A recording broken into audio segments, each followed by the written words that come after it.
Hello and welcome to the Clinical Update podcast, the podcast that brings you thought-provoking clinical education from MIMS Learning that you can fit into your busy life. I'm Rhiannon Ashman, Deputy Editor of MIMS Learning.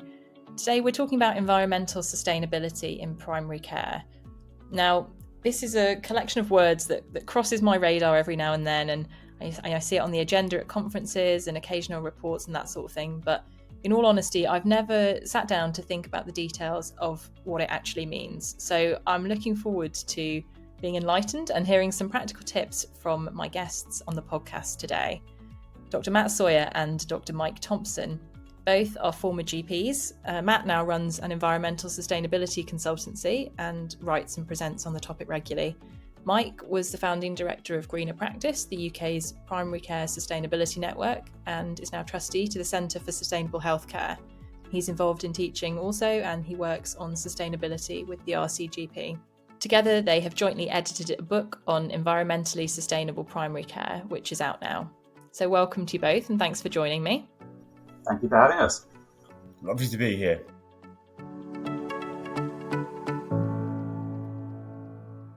So for people like me who maybe were not clear on exactly why primary care needs to be thinking about environmental sustainability, can you bring us all up onto the same page and tell me, why is it that primary care teams need to be thinking about this? I mean, starting with some data can be quite useful.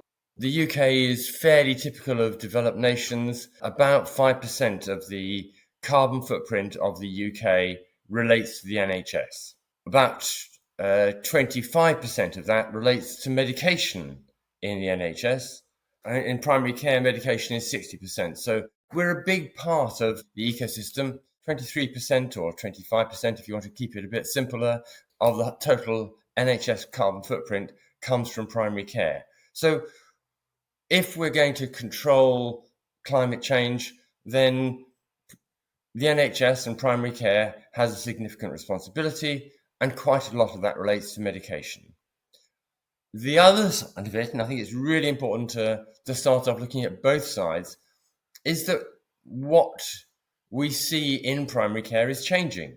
Diseases change because of the changing in the environment. We know that the hotter it gets, the more heat-related deaths we get. And that's sort of fairly obvious, but we forget very easily that the zoonoses, the ticks and the mosquitoes change very rapidly, and that will cause more of a bigger distribution. And that bigger distribution means that we're now seeing things like dengue fever is endemic in southern France and moves north every year. We've got the right mosquitoes in the UK already to have dengue fever here. So it's a matter of time before dengue fever follows diseases like Lyme's disease, which 30 years ago were a rarity found in the New Forest and are now a problem which is relevant for all of us throughout the UK.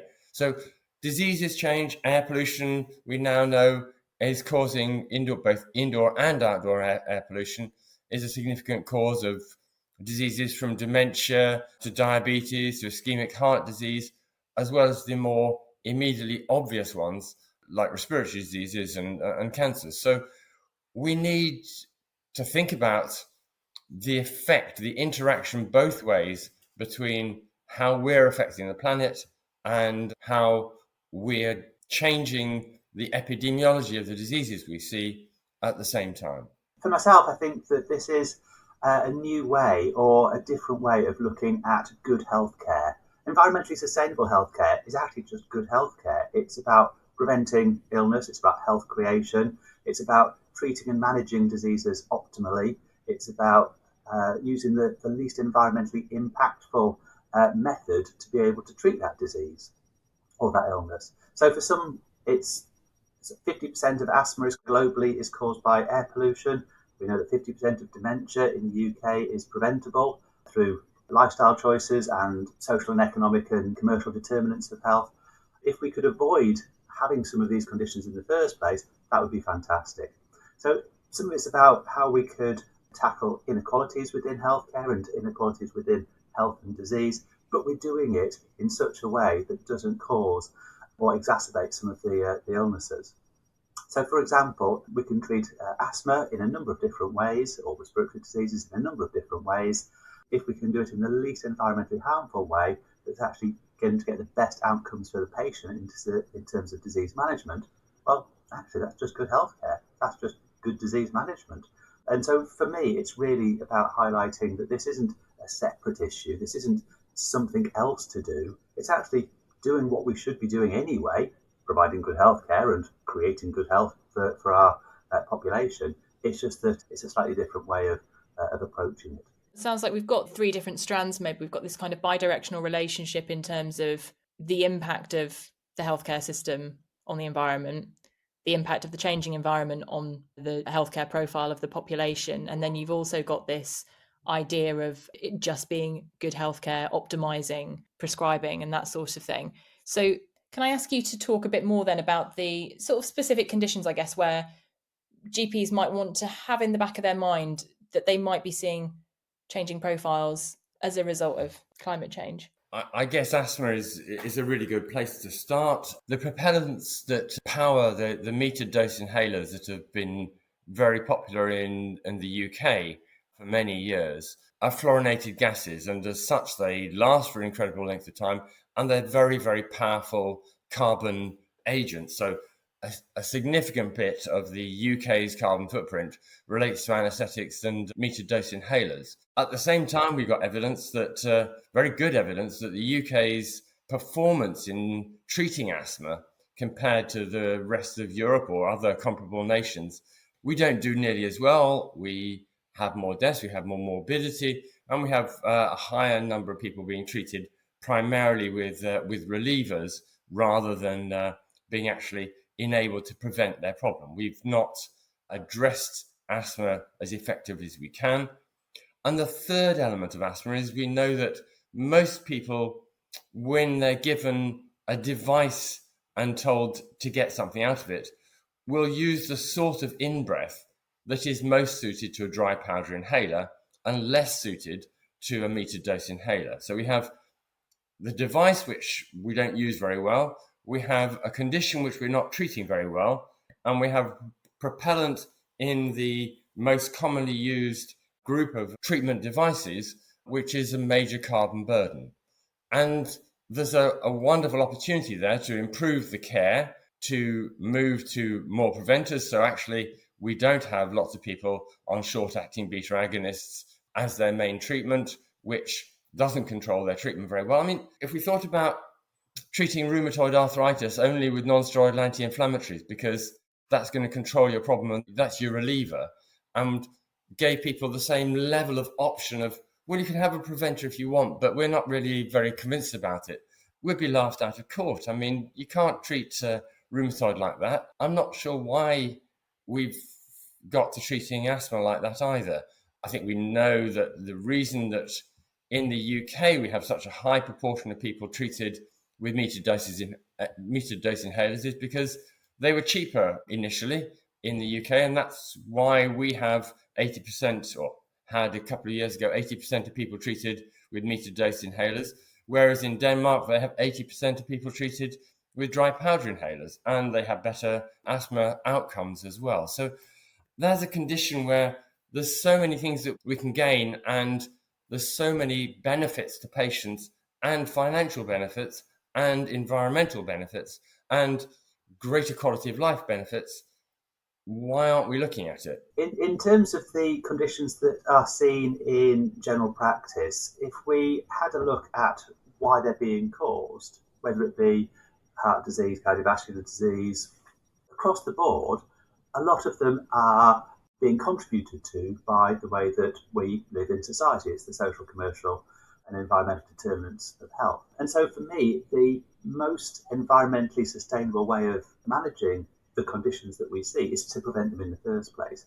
So we start looking at air quality, and the conditions that it causes is from, well, even before you're born, there's evidence that pollutants can get into the fetus even before they make their appearance into the world, all the way through to cataract formation and dementia as people get older. And so it's a real multi-system causative factor. So actually, we could and should be doing what we can within healthcare to reducing our workload. We know that people are overworked in healthcare. We know that there's never going to be quite enough health professionals to go around.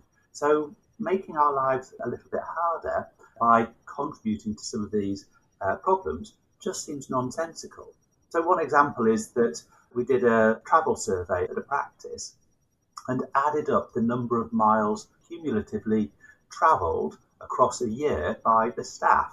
So if one member of staff is going to work 5 miles to work and 5 miles home from work, so 10 miles a day, you multiply that up by the number of days that they work and by the number of staff that work there.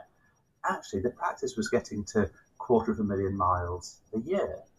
You can then start working out what does that mean in terms of greenhouse gas emissions, but also in terms of the contributions to air pollution and the impact on health of the community that it's looking after.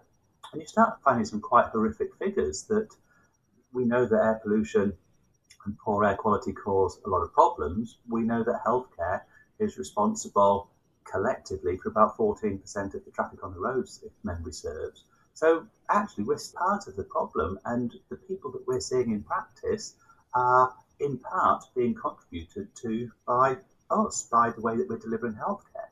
So if we can deliver healthcare in a less harmful manner, the patients benefit, the practice benefits, the practice personnel, the practice demands, the practice finances all start to realise the benefits of doing it in a slightly better way. I'd take it in another direction as well. I think thinking about medication in general, we know that about 10% of medication is not used as intended by the clinicians. We know the figures vary between 5 to 20% of hospital admissions, depending on the research you look at, are caused by medication interactions.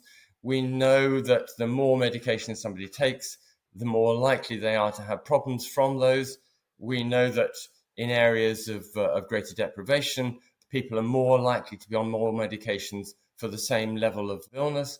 And we also know that there isn't currently time to look at all those interactions. But all of those drugs are a significant burden for many of those patients.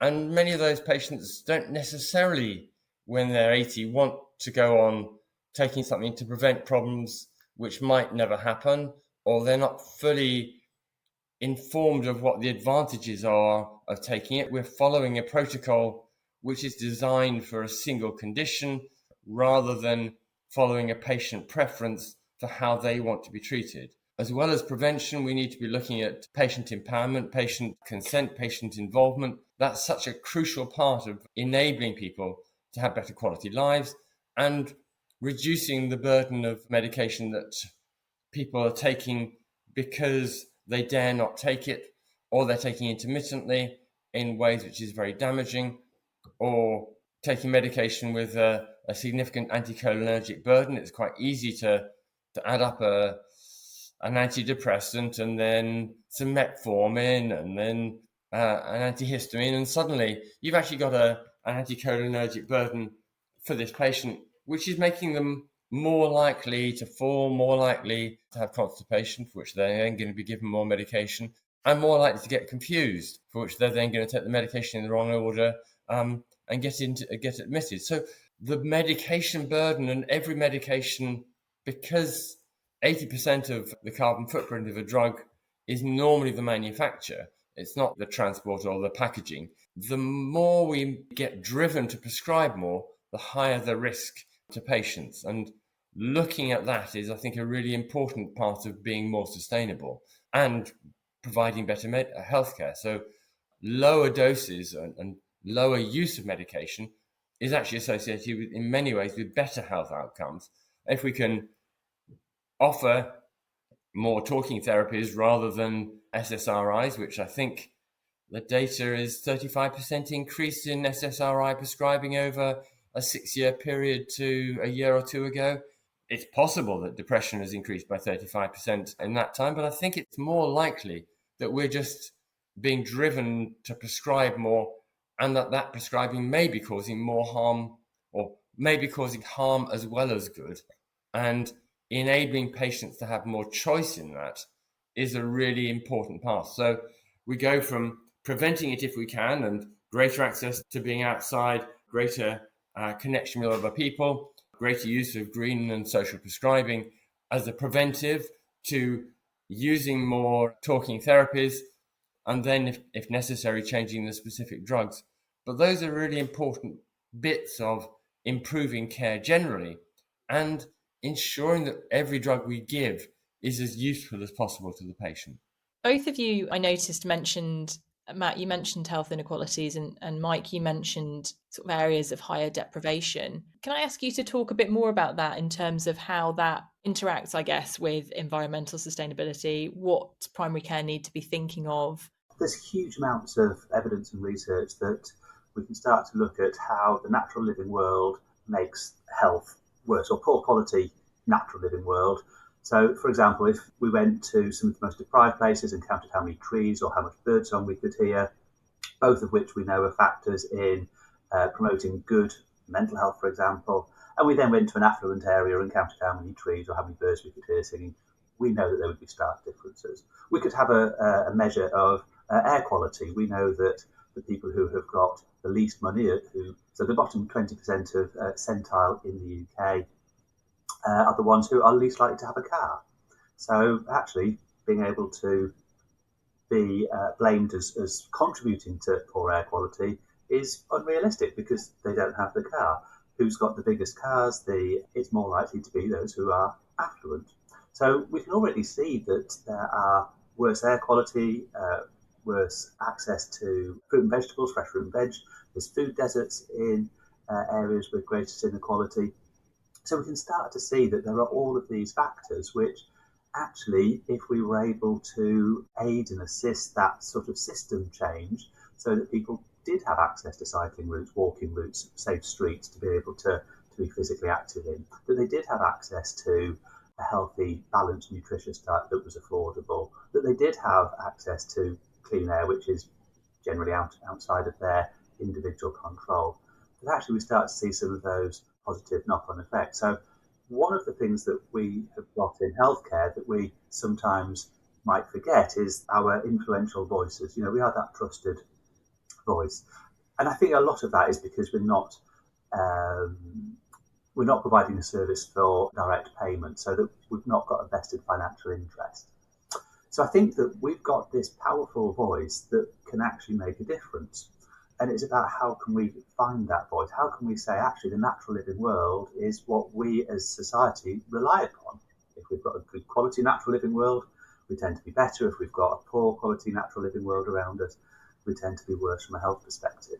And there's some great examples of deep end practice work where they are actively looking at inequalities and how to overcome some of those, and to be able to provide people with the tools and the ability and the resources to have a healthy lifestyle with health creation at its heart. And then, for those who need it, access to health services. So at the moment, if we build a health service or situate, for example, a sexual health clinic in one part of town that is inaccessible to people from another part of town, well, we're either making people travel a long way or we're not allowing them to have access at all. And that, for me, is just exacerbating either the environmental impact or making the inequalities worse. So for me, this is a Venn diagram that overlaps. It's not that we either have a more equitable health service or have, you know, a good natural living world, but actually it's having that ideal position where we get both together simultaneously. I think one of the things that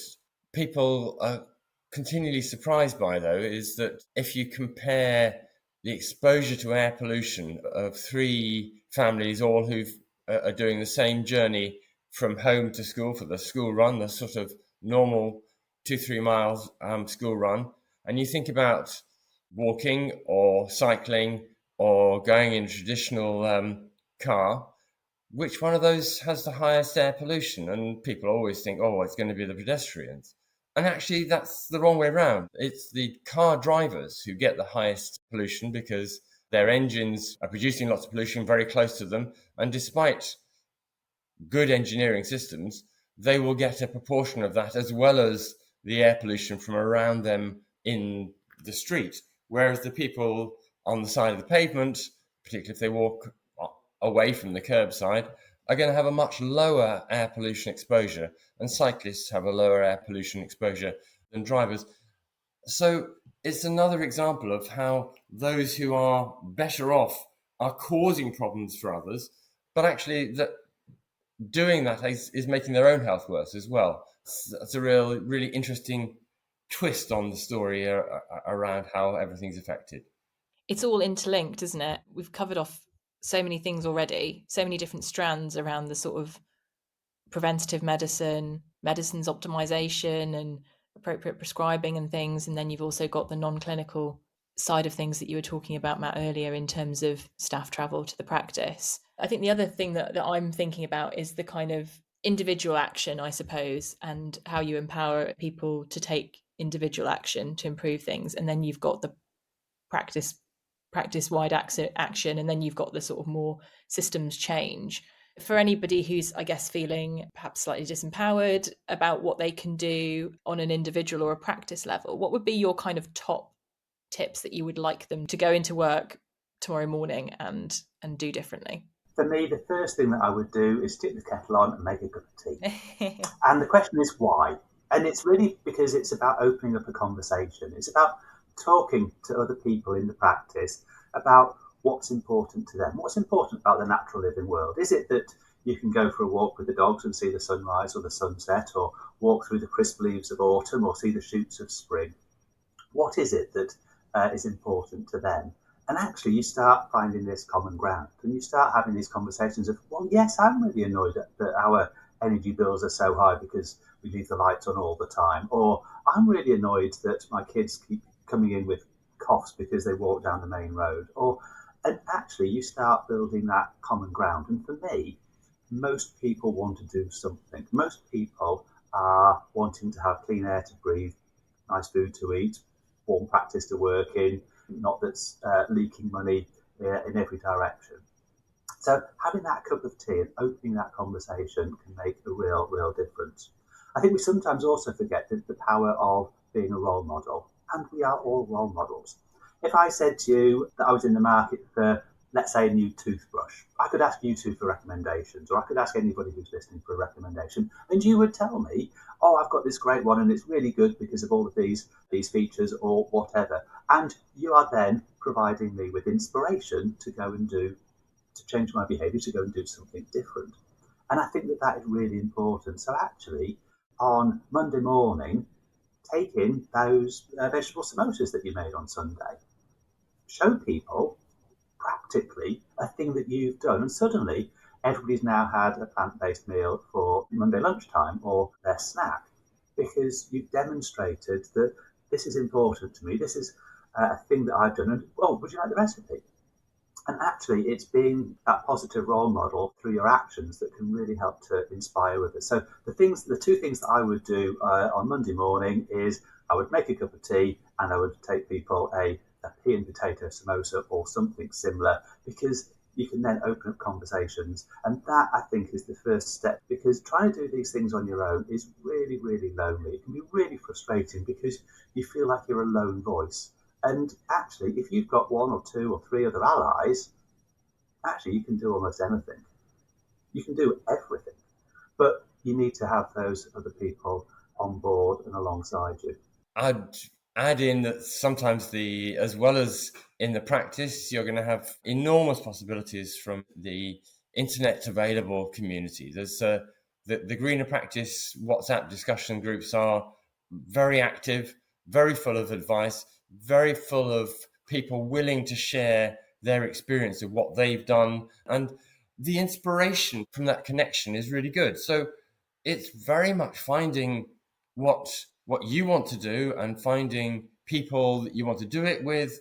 And although we can go for the biggest impact and the biggest bang for your buck if you want, and that's very logical and very managerially effective, I think what's most important is going with where the local energy is and then working with that, rather than trying to say, we've got to do inhalers, they're such an important thing, I must do it. And yes, it'd be lovely if you could, and lovely if everybody else wanted to. But actually, more important than that is going with where the team wants to be. And if that's making an alliance with the receptionists around how appointments are run, or working with people to shift shifts around so people can travel together, or it's plastics, which everyone's enthusiastic about, or rubbish collection, they may not be the biggest area, but if they start people working together, then there's a community, and that community generates support, and that local engagement and feeling that you've got control over. In a world where many people feel that they have less power and control than they would like,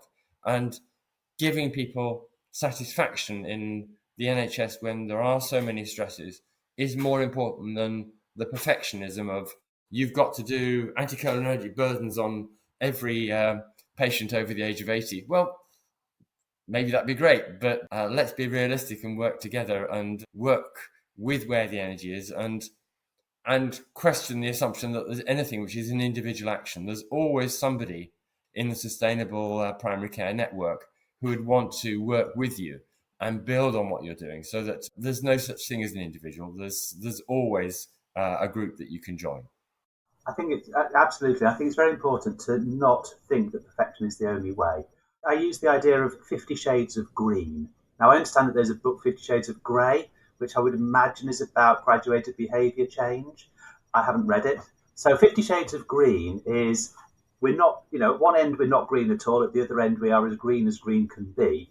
And the 50 Shades means that we're just going to do something that is a bit better, is a bit more environmentally sustainable, is a bit of a deeper shade of green next time.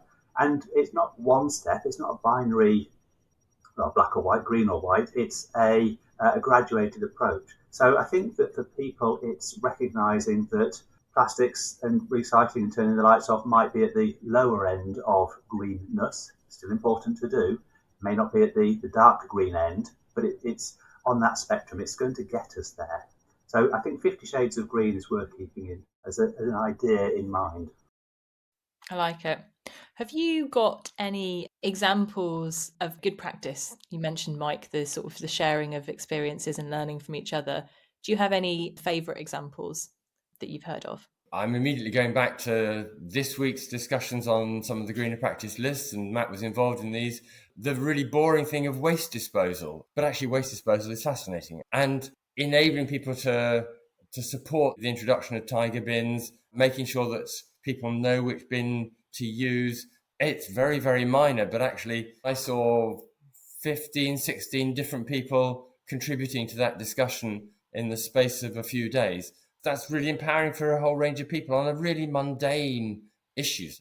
I could bring an example that how could a practice manager receiving complaints about the car park lead to tackling the cost of living crisis for staff and improving staff productivity? And you go, these are car park problems, car park complaints, and you're going to tell me that this actually tackled the cost of living crisis for staff? That doesn't make any sense. These things are not connected.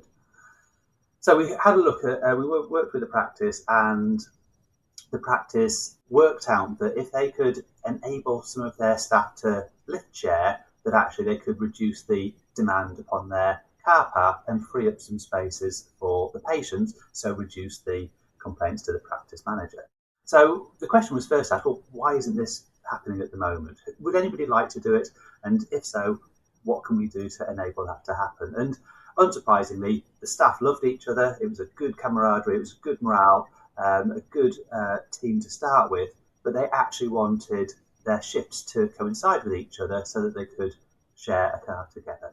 And so the shifts were changed by the practice manager, and they started lift sharing. So the practice manager got their wish, less car park complaints. The staff got to spend more time with each other on the way to and from work, and so did that gossip, team building, camaraderie, which meant that they didn't spend as much time when they were at work with the breaks overrunning or the lunchtime, so that productivity actually went up.